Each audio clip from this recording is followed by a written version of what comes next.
30 days. That's how long Washington now wants to hold the world's most powerful AI models before you ever touch them. Looking under the hood of every frontier system that crosses a secret risk line. An earlier draft demanded 90. 4 federal agencies get 60 days just to decide which models qualify. All of it signed quietly on June 2nd, while every camera in tech pointed at Microsoft's stage in San Francisco. And it was triggered by one thing a single model did inside a lab. Your feed today looks like a fireworks finale. Microsoft dropped a new reasoning model. Sam Altman gave another jaw-dropping interview about demand. Google rebuilt search around AI agents.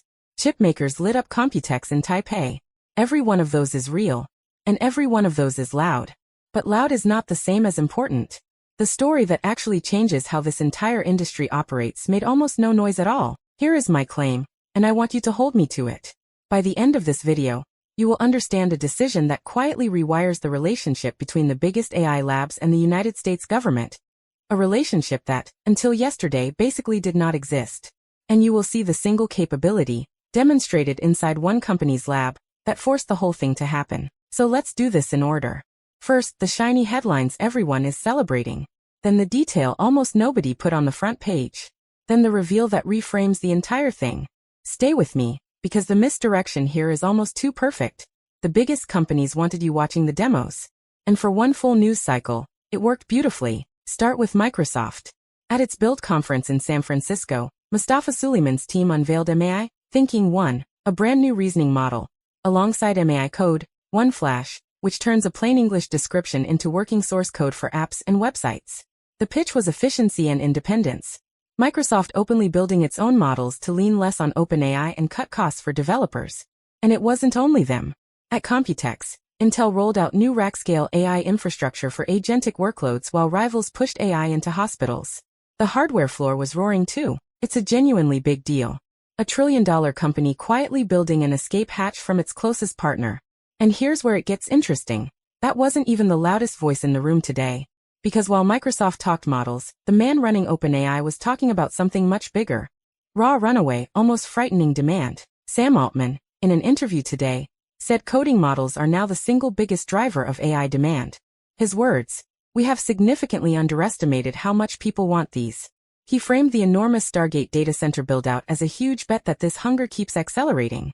It's the most candid admission yet that the entire AI boom now runs on one product above all code. They are pouring concrete and silicon on the assumption that we never stop asking machines to write our software. Then Google. It made Gemini 3.5 Flash the default model inside AI mode in search, for everyone globally, and announced you can now build and manage multiple AI agents directly inside search to run your tasks for you. The world's front door to information just became a team of assistants. Google quietly turned a search box into an army. On any normal week, that headline alone leads the news. So that's the spread laid out in front of you. A new reasoning model, a coding demand gold rush, search turning into agents, chip giants flexing at Computex. Dazzling, expensive, loud, and almost completely beside the point. Because while every camera pointed at those stages, something with far longer consequences was being signed 3,000 miles away. Wait until you see what it actually does. On June 2nd, the President of the United States signed an executive order on artificial intelligence. No demo. No glossy launch. And buried in the language is a request that would have been unthinkable a year ago. That the most powerful AI companies on Earth hand their newest models to the federal government before the public ever touches them. Read that again. Up to 30 days of pre-release access. Before a frontier model ships to you. Washington gets to look under the hood first. For the systems that cross a specific risk threshold. For bodies, Homeland Security, the Treasury, the National Cyber Director's Office, and NIST, get 60 days to define exactly which models qualify. It's framed as voluntary. Companies are asked, not forced. But voluntary is doing a lot of work in that sentence. Now why does this matter so much? Because of who is signing it. This is the same administration that in 2025 tore up the previous government's AI safety rules and ran on a proudly hands-off, let-it-rip approach to the technology. And here's where it gets really interesting. They just reversed themselves. Completely. Scientific American called it a fundamental shift from the administration's previous hands-off stance.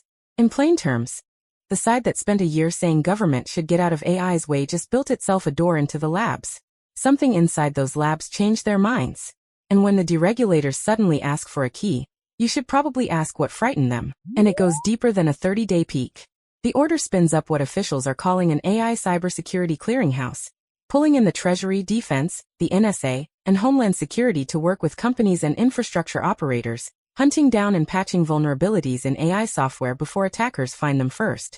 This is national security machinery, bolted directly onto private AI labs. Michael Kratsios, the White House science chief, put it bluntly. AI systems are now the most powerful tools we have ever had to harden our cyber infrastructure. Powerful tools to defend with, which quietly admits they are powerful tools to attack with. And that is not even the strangest part of how we actually got here. Notice the negotiation hidden in the numbers. An earlier draft of this order reportedly demanded 90 days of pre-release access. The version that got signed cut it to 30. That gap is the sound of frantic lobbying of the most valuable companies in history fighting line by line over how long the government gets to hold their crown jewels before launch. Not everyone is comforted. Nick Liserson of the Institute for Security and Technology called the Treasury leading a vulnerability clearinghouse deeply concerning, arguing cybersecurity simply isn't their core competency. Industry groups like the Business Software Alliance praised it as a measured, phased, voluntary approach. Translation of that praise. It could have been so much worse for us. So step back and see the real shape of today. The flashy news, Microsoft's models, Altman's demand, Google's agents, all of it points one direction. These systems are getting more capable, faster than anyone planned for. The quiet news is the consequence. They have become so capable that even a deregulation-first White House decided it could no longer afford to look away. That is the story everyone missed while staring at the demos. Not a product. Not a valuation. A government quietly deciding that frontier AI is now too dangerous to launch unsupervised. And an industry quietly agreeing to let it in the door. Regulators didn't slow the technology down. The technology's own power dragged the regulators back in. The era of move fast and ship whatever just ended, and almost nobody noticed it happen. Think about what that implies for the next model in your pocket. Before the next leap in AI ever reaches you, it may pass through a federal review you will never see, judged against criteria 4 agencies are still writing over the next 60 days. The thing on your screen will have been vetted by Washington before it was ever truly yours. And now the trigger. The one thing that forced all of this. Reports point to a single capability demonstrated inside Anthropic's lab.